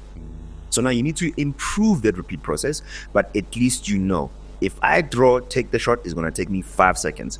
Then I know I'm a 5 seconds, 100% accurate at 5 meters. Then you improve on that. But what do? We watch Wick, we watch Rambo, and then before you know it, we're thinking we can shoot like that. But the shots go everywhere, which is now becoming reckless shooting and not looking at being hyper accurate. Why is it important to be able to split a card? It's the same thing of once you... Guys, splitting a card is basically, there's the card. Not here's the card. There's the card. And you must hit the card and split it in half. The thinnest side. Yes. Most people, maybe because of the way I'm filming, Yeah. from the side, they see this side of the card, right? Sure. But I'm asking you to actually shoot it from there. Yeah. Now, the important thing about that is you understand to trust your sights and trust that everything that you're doing to the trigger is going to happen the way it's supposed to. Sure. Because you only miss because of 2 reasons. The first one is very funny, annoys me, because it's like, why did you take the shot anyway? You miss because the gun was on target and then you moved it off target, but you still took the shot. You didn't squeeze the trigger. You moved it. The other one, the gun was not on target and you still took the shot, Yeah. which is the one that irritates me the most, because like, then why did you? Once you understand these 2 things, you have to build that relationship of trust between your sights and the trigger. Before we get into the other fundamentals of grip and any of those things, that's why I ask you to hit a small placement, understanding that. Once you see the relationship of sights and trigger, then you know something. I know where that bullet went. And that for me is the most important thing to teach, especially when you're brand new, never touched the gun before. Even the guys that have been shooting for 16 years. My wife grew up with guns in her family. Hey, they come. Shoot, let's see. They can't. Then I show them, and every single one of them said exactly the same thing. Oh, wow. Now I know what I'm doing. And that's where this I know comes from. And now you know what you're doing. Now I know how to shoot. Instead of you taking it 5 years to understand that, I do it in 20 rounds. There goes the arrogance again. But you're a self-taught shooter, though. Yeah. And you're damn good. I like to think so, because... No, guys, he's guys. And some people will say, oh, because he's got a light on his gun. Yeah. He'll take your gun and do the same thing. 100%. And it's, again, when I teach, it's like, understand the principle. Yeah. I don't care how you hold it. I don't care how you stand. Are you accurate? So I can hold it like this. No, that's the most funny thing, because I always take that theory and I dismantle it on the range. I go, if you look at how your body works and you look, this is actually the most advantageous to actually handle recoil. You've got so many muscles absorbing. Sure. So no, that gangster din, Baba, I'm 100% accurate with it. Shoot. If you're accurate, shoot. As long as your sights are there, I can see the sights here. sideways. Sure. But this, I'm able to absorb recoil much more than it's sort of flying, trying to hit my head in that sense of how recoil goes. Sure. So no. Don't let anybody fool you. These things we try out on the range, and we put timer to it, and we prove each other to understand what's going on, not to prove each other wrong, to go, okay, that's what's working for you. Sure. Nothing wrong. Why is it important for your kids to do gun safety course, whether or not you carry? Here's the thing. Do you know how to use a knife? As in to cut an apple? Yeah, you taught your kids, right? Well, they watched me eat an apple and they're like, oh, okay. So did you teach them? Was they physically going, this is the sharp side, start here? They just somehow picked it up, either cooking with you in the kitchen or hold the let me cut. Whatever it is. Same thing that you said you learned how to drive, remember? Just by looking and seeing, right? So you now got to understand that whatever you do as a parent, hey, I'm speaking as if I'm an expert. I don't have any kids. You got to understand now they're going to learn by watching you. And when you learn in that way is the most beautiful way, because then the conversations are easily happening. Sure. Instead of you learning and coming back home going, I'm trying to do this thing. You don't relate. They can't explain 100% and it gets lost in that sense. So now you've got opportunity to teach in a simplest way where it's not a necessity, but it comes out of opportunity. Sure. Do you see how opportunistic it was for you to learn driving? Yeah. Just by sitting there. Sure. It wasn't like, hey, if I break my leg, exactly, you're going to need to drive. Or are we living on a farm? We are far away. That's why when you live on a farm, by 6 years old, you are driving. Sure. By this, you're knowing how to. That tractor is your bitch. 100%. Before you even leave primary school. Exactly. So now you go, okay, why do these people on the farms then are able to prepare like that? You aren't able to. Because again, it's that thing, I've read the secret. I don't want to be creating a reality I don't want to live through. No, you're preparing yourself for reality you do not want. Exactly. Same thing again. Do you teach your kids about traffic? You should. Look left, look right, isn't it? Exactly. Same thing with understanding that. Do your kids play with traffic fresh? Maybe your young one. They know better. No, I saw the other one with the red car. He's playing with traffic with a car. Yeah. But you understand, nobody goes physically and go chance. They will run. Exactly. So in that sense then, do you know that there are other parents that have got knives? Because now you've taken into this understanding that they've learned about knives in a comfortable scenario. When you find a knife, do your kids know what to do with it? Do they know the sharp side of it? Yes, they do. So now what's going to happen if they find a gun that's visiting a friend, holidays, what do you think, the overnight They're going to be stays? curious, and there'll be a novelty and probably a carelessness because they know nothing about gun safety. Where do they know anything about guns? From you buying water guns, then getting into these Nerf guns, and then getting into pellet guns, and then getting into these things. How many of us, even till today, you hold a pellet gun or water gun, your finger's already on the trigger? Your kids know that. They already saw you do that, so they think that's normal. Sure. How many times did I shout at you, finger off? Because you are just used to it. And again, it's not just you used to it. It's how your hands work. They work better together, your fingers. Sure. So it's easy for it to rest there. That's how the gun was designed anyway. So you look at any of these scenarios, traffic, anything that you think is dangerous, going to the zoo, you see they are in a cage. Don't stick your finger. Oh, the god of ESCOM, do not stick your finger in the socket. Swimming pool, any of these things. Then I go, okay, again, swimming. Did you go understanding how to cheat? You know how difficult it is to try and save somebody's life that does not know how to swim? Yeah. Because they take you with them. They're trying to climb, but once somebody taught you how to swim, you go, oh no, I know how to float. Yeah. So you can put yourself in a floating position, easier to be saved. It's in the exact same thing. If somebody knows the thing, easier for you to save them. It's the same thing. If I tell my niece all the time, it's like, why don't you don't listen to me? And I make it feel good. I go, you know that I cannot protect you if you don't listen. Because I'm gonna say duck. You're gonna go, why? Then she's gonna get clapped, right? Yeah. Same thing again. Where do you want your kids to be prepared? Do you want to be prepared by social media? Do you want them to be prepared by you or somebody that's really knowledgeable? And understanding, I'm not trying to put an ego on something. It's about safety. Sure. It's about the 4 universal gun laws. I'm going to say dark, you're going to say with noodles, please. Yeah. Okay, so gun safety education for kids. Huge. You're an advocate for that. Huge. Whether or not you own guns. Huge. Like I said, it's the stop the bleed. Yeah. It is, do you know when your friend is choking? Yeah. Do you know how to deal with water? Just the pool in jail. Sure. Do you know how to float? Sure. You all want to go on holiday. We all want to prepare.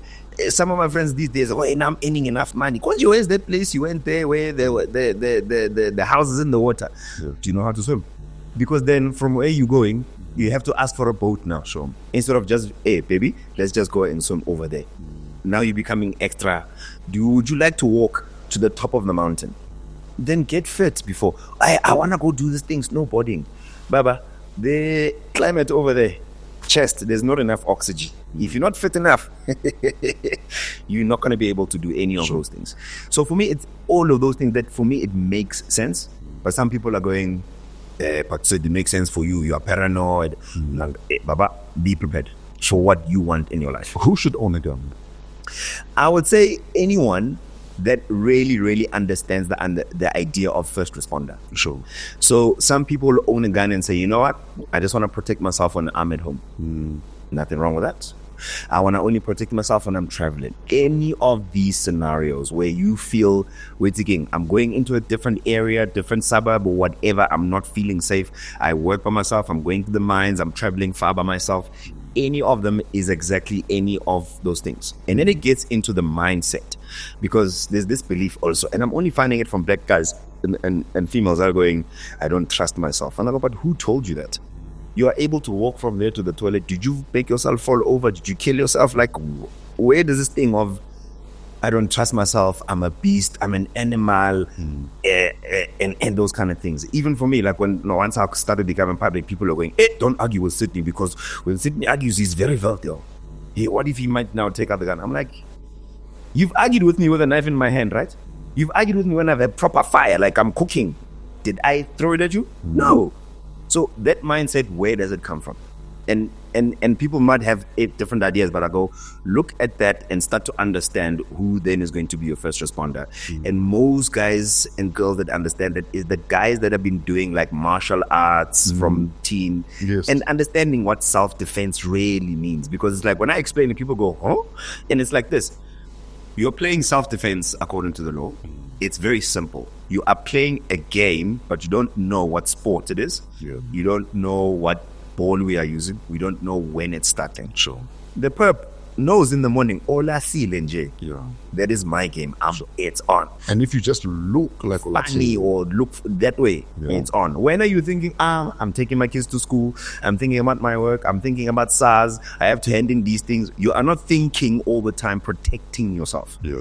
That's where the preparation comes in, of going, okay, when I arrive at the petrol station, what do I do? Sure. How many times you are on the phone? Because, now I can make that phone call now while the petrol is being poured. I'm going, are you looking around? What time is it? My favorite is like, hey, Chief, I'm gigging. And what do I do now when I'm coming back home? Do I have to go past the drive-in at night? But why can't you buy food and keep at home? Or take kaftin? Why can't you fill your car during the day? Any of the paranoid again? No. Preparing for you arriving safely at the destination you want. You drive So think ahead all the time. 100%. You drive a kid's bus, ne? And I go, okay, kids bus. Have you realized when you go pick up the kids, how long do they take their dragging? They're still talking to their friends, la la la. When I'm looking, I'm going, nangu. See how long they take to get into the car? I take one kid, I know the car's not moving. Do you see how it works? And you go, how? How do people know this? Guys, they know this because they've been doing it for a long time. And they are prepared to do this. Where are you going to be prepared knowing what game are you playing? What time does it start? What ball are we using? You have no idea of this, which means that you have to be prepared not to have the ball in your side of the court or not even in your possession. Hence, then, response time is important. Sure. Reaction time is important. You gotta know then what is my draw to first shot. Sure. What is counter ambush? How long do you have? That's all self-defense understanding of, I don't know the sport, I don't know the game, I don't know when it's starting. Once you get into that, then you go, okay, I need to prepare for it. Sure. Once you are licensed, how often should you go to the range? I would say this now becomes that conversation I get beaten up in these WhatsApp groups of like, no, now because I think I've got money, then you must spend so much. It's not about that. It's understanding this is a language, Understanding that the more you speak it, the better you're going to be. Sure. Understanding it's the same thing of dating a girl. You got to know that area where the fish and chip shop is, where to buy your favorite things are. Same thing. The minute you stop dating in that area, the information goes away. Yeah. So understand that that's where it comes from. So I would say at the least, and don't do like 200 rounds in one session. 25 rounds, spend 1 hour. Yeah. Go home once a week. At the worst, every 2 weeks. If you can't, once every 2 months. And I'm serious about this 25 rounds only doing one thing. Same thing, I go, 20 rounds, I show you how to split a card. That's the 20 rounds. Just doing that one drill explains everything about shooting. Everything. There is nothing that you cannot practice at home in shooting. The only thing is recoil control. So that means everything you can practice at home. So it goes into you understanding the whole idea of, okay, so I don't have to spend that many rounds. There's this thing called dry fire. We call it dry fire because there's no live rounds in the gun. You need to dry fire at home. Grip, stance, doubled, everything you can practice at home. The only thing is recoil. And that's where you play between these two things. You can see my hands. Sure. Yeah, he's got callus. He's like callus over there. Lots like of a them, 13-year-old with a bottle of Dawn. What's it? So in that sense, people think that I get this from shooting. Yeah. No, it's from dry firing, me squeezing the gun extra at home. When I get to the shooting range, my muscles kind of like, no, that was too much squeezing. Now I can relax. It's like something you take for granted, like just practicing your trigger control. 100%. You don't need to 100%. fire a gun to practice your trigger control. No, the drill that I gave you, just put a casing on top, mustn't fall, and people are going, but you must squeeze it slowly. Yeah, when you are learning. Yes. Afterwards, you look at any self-defense demonstration videos. One people can go to is active self-protection, which is on YouTube. They do like analysis of these videos, and you can also see you do not have time to squeeze the trigger slowly. So what does that mean? You need to learn immediately how to press the trigger quickly without moving it off the target. And that's the things that we are going through as I'm teaching you how to shoot. Where do we reach you if I want to maybe send my staff in for training or team building, or I want to start from scratch? From scratch, yeah. We're busy with our website. The company is called Live Tactical because I think it's very important as I can be prepared for your life. Sure. So that's where the company name comes from. We are on under my name, Sydney Matlhaku, on all the socials. So check out on YouTube, Instagram, and also now on TikTok. And you DM us, and then we will get a hold of you, because with firearms, people don't understand this. It has to be a vetting process. Sure. Because I don't know who you are contacting us, and it's not easy for me to give you my personal numbers. Sure. Because again, don't know who you are. I need to vet. I need to understand what you have, what don't you have, so that we can put you into the right program, right? So we offer like a couple of courses, one-on-one. That's our first one, because I feel that personalized teaching is much better than in a group. Unless you are at a level where you are now able to handle yourself, understanding how to handle the weapon without being supervised, being safe for the pistol. Sure. And then after that, I offer my intimate groups, which is like 4 to 6 guys. And again, you have to have done my one-on-one first to come to these groups. Again, it's like 4, 5, 6 hours on a Saturday, once a month. And we literally go again. We are drilling, training. We are not there to shoot and have fun. That's what most people think. I go, yeah, let me come have therapy. Let me come have an experience. What an expensive therapist you got. So I go, no. I don't do any of these experiential shooting. Sure. Because the understanding again is people don't understand the high liability that's there. If you shoot yourself because you want to show me something, because you haven't done the law, you don't understand, you haven't done any of the competencies, or even at least done proficiency. When you don't understand that, you think it's like a water gun. Exactly. And people get excited in different ways, right? My most favorite when I tell all the girls, like, I know you want to get excited after you split a card. Yeah. What do? They go, did you see? Yeah. Then I have to tell them before, I know you want to react like that. Just make sure you go, did you see? But point it in the right direction. And it happens, they do. And nothing wrong with that. It's just understanding that there is the level of vetting process that has to happen. Sure. And then after that, we do security, we do team building, we are getting into hunting as well. And this again comes into, hey, you guys need hobbies, man. It's like I say to guys, how much is one bottle over a weekend? They go, I went over 3. I'm like, it's 1 bottle to go hunting. Yeah. Right? 3 of you, it's 4 bottles. Yeah. Share $1, 6,000 rand. One of you shoot it. Let's share it. You have meat for the month. Yeah, for longer. But they are big, these animals. It's not like what we get when you're buying. You'll start to understand now. You're getting value, and it's natural meat now. There's no MGOs. Yeah, it's and any of venison. these things. It's 100%. it's the best meat it's the best steak you could ever have for your heart. 100%. And the conversations that are happening on the range as male and female are amazing. Yeah. Because of when you share this Like, danger baby, thing. you see why I shot my shot. I'm a good shot. Let me show you how to shoot.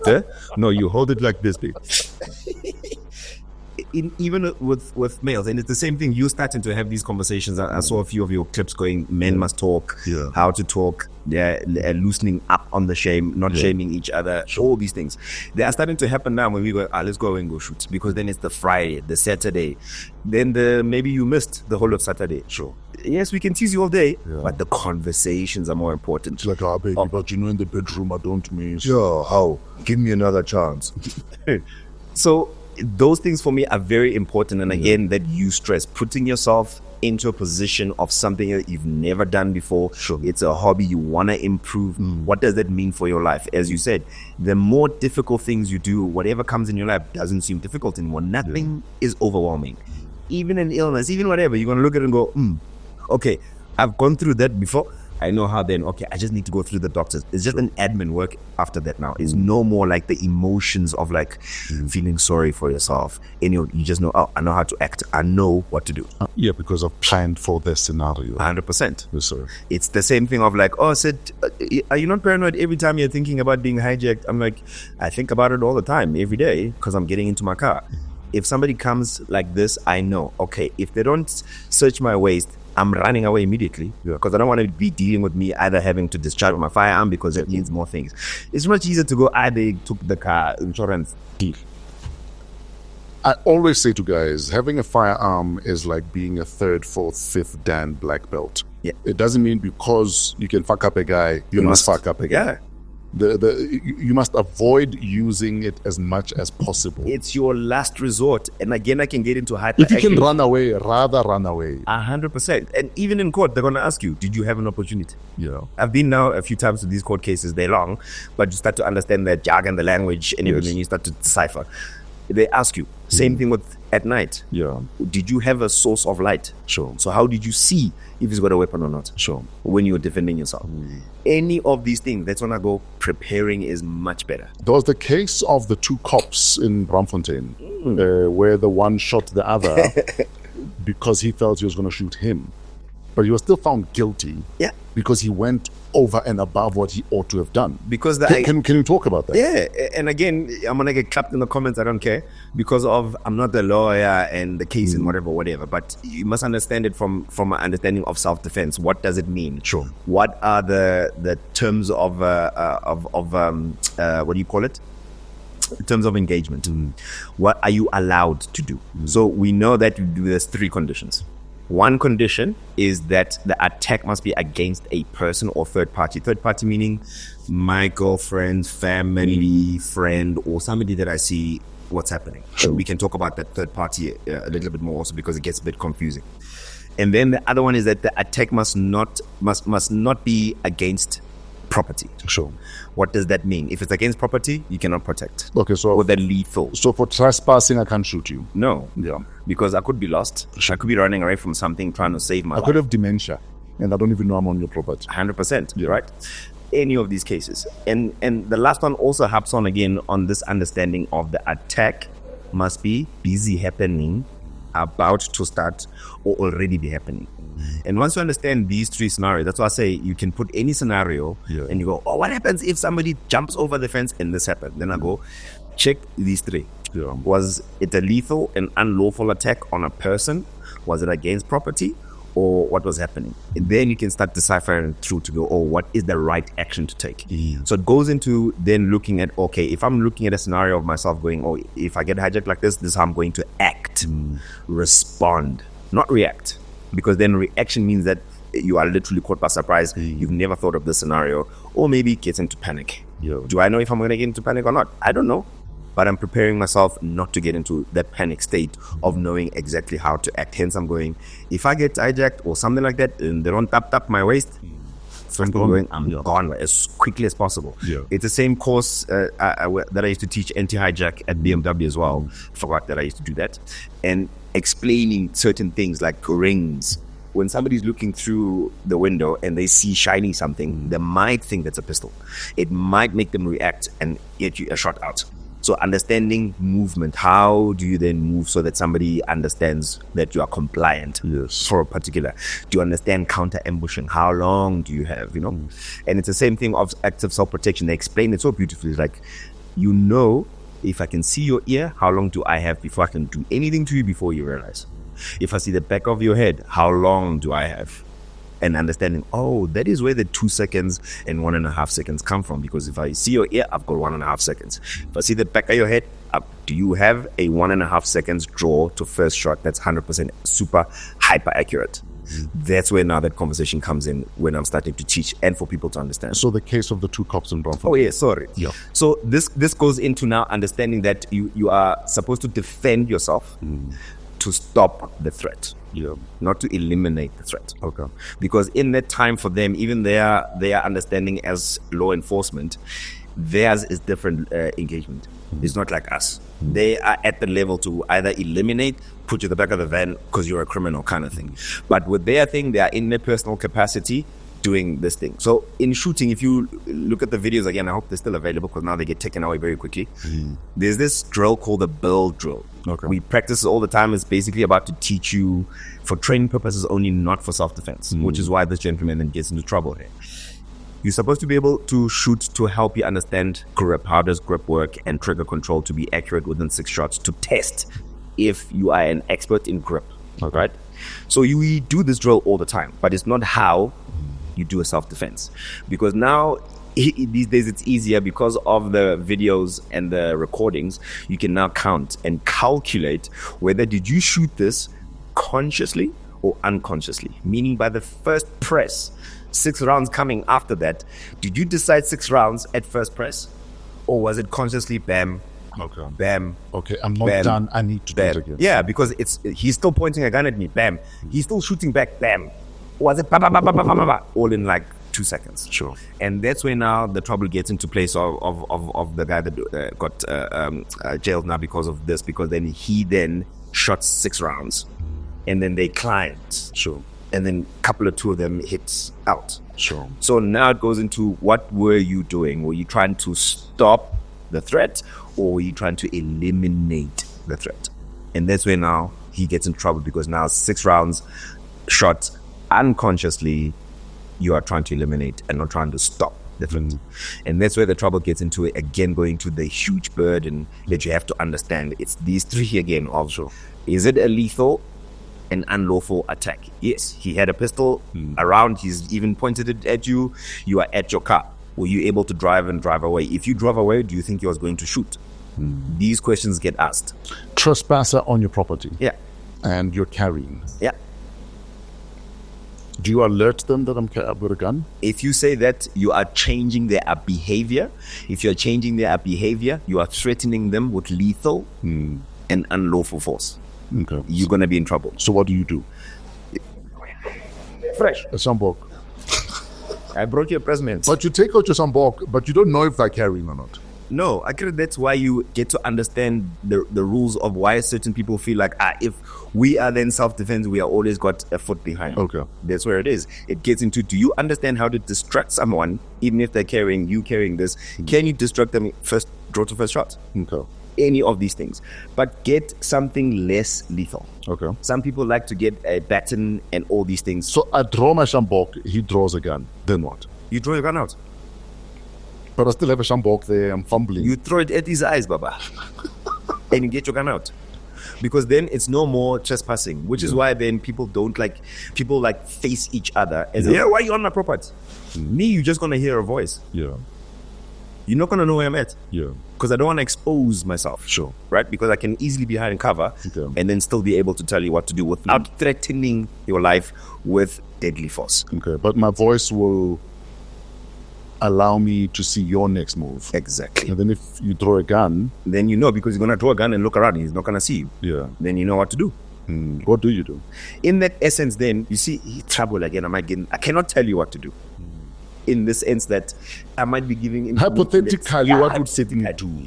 Hypothetically, call the police first. Yeah. Call your first responders. So as an ADT, there's a guy with a gun on my property. Yeah. There's a guy with a gun on my property. I'm feeling unsafe. Please come help.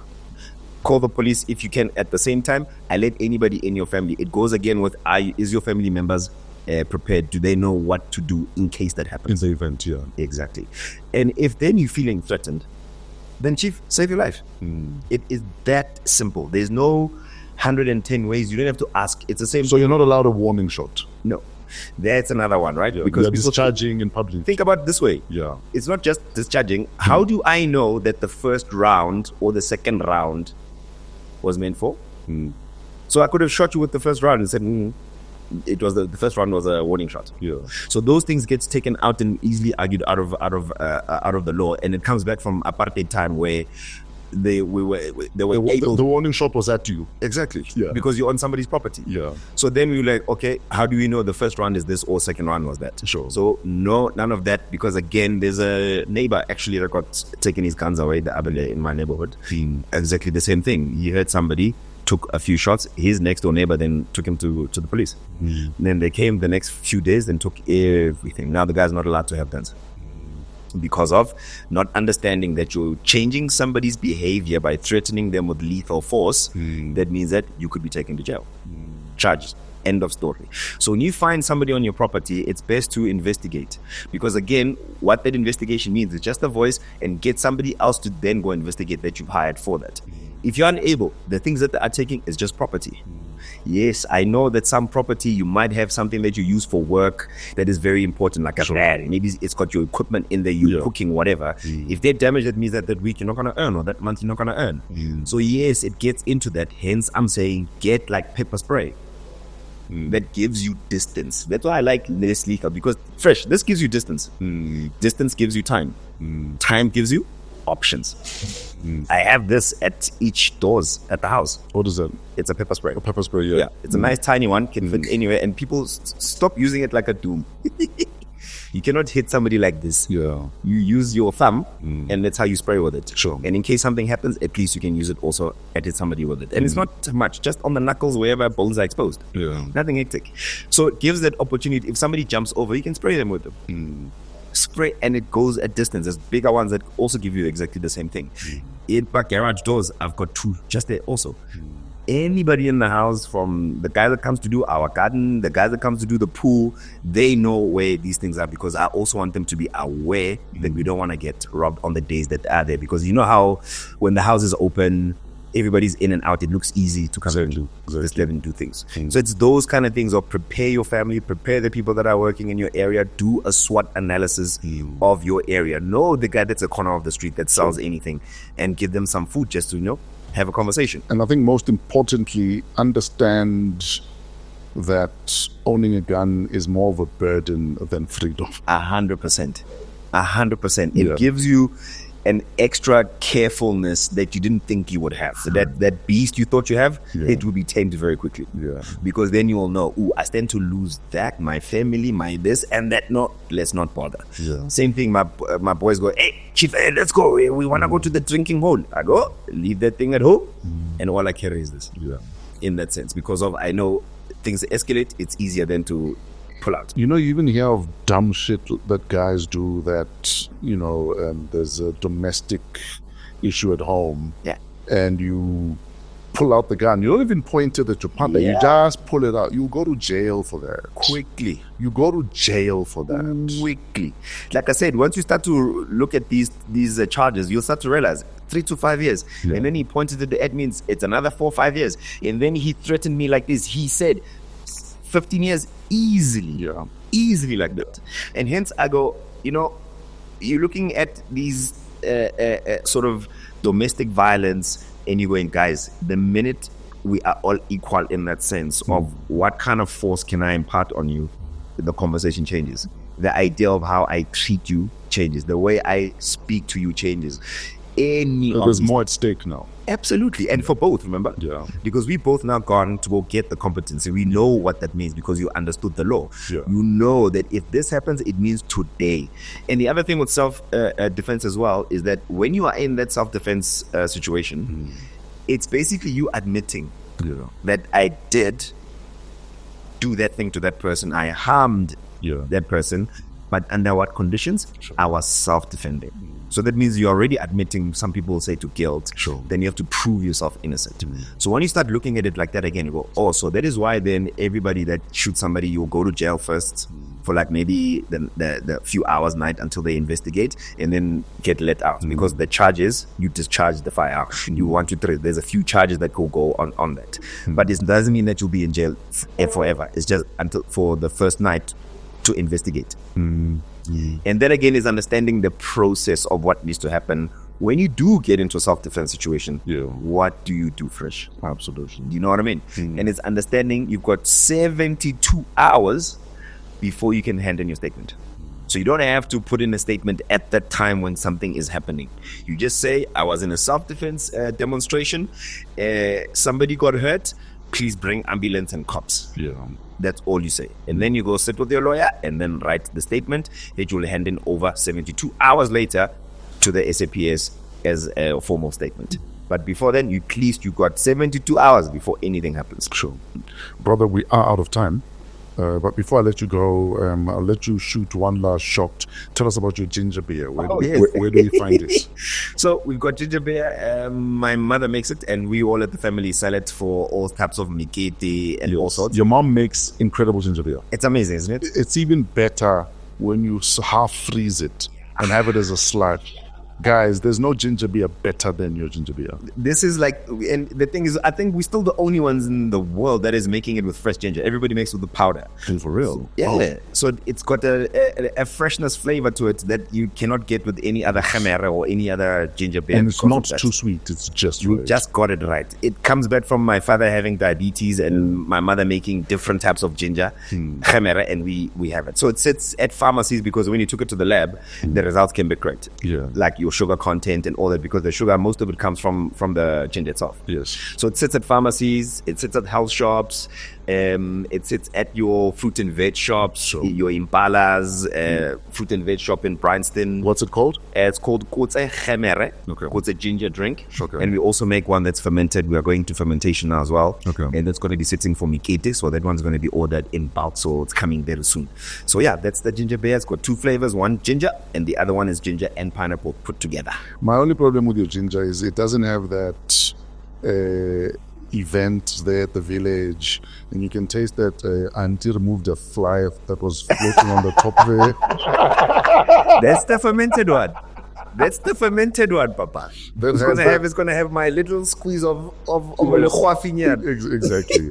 No, but listen, my dude, I've been a fan of everything that you do. Oh, thank you. That's crazy for you to say that. So I figured we need to bring him in here. And also just to talk about guns, gun safety, and the fact that we mustn't take it for granted. Self-defense is something we all ought to do.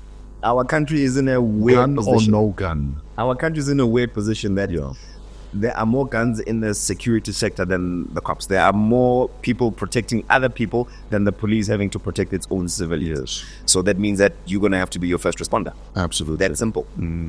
Where do we find you on social media? On social media, please find me at Sydney Matlhaku on Instagram, Sydney Matlhaku on TikTok, Sydney Matlhaku on YouTube.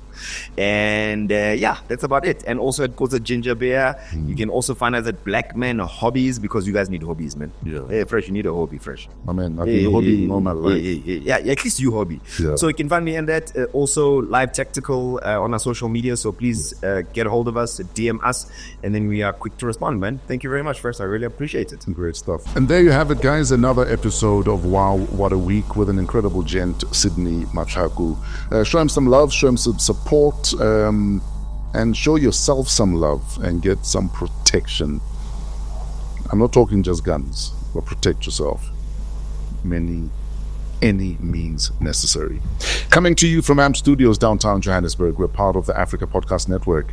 Email waw@africapodcastnetwork.com. Shout out to Trevor and his team at Pezulu Works, and also to Otis the Flow Fraser for all of our imaging. Geletso Modisa Gang is our executive producer, who is on maternity leave, now 3 weeks in as a mother, and I'm sure she wishes she hadn't.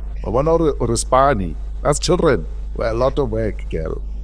Until next week, be protected and have a WAW week. In spite of yourselves. We're out of here.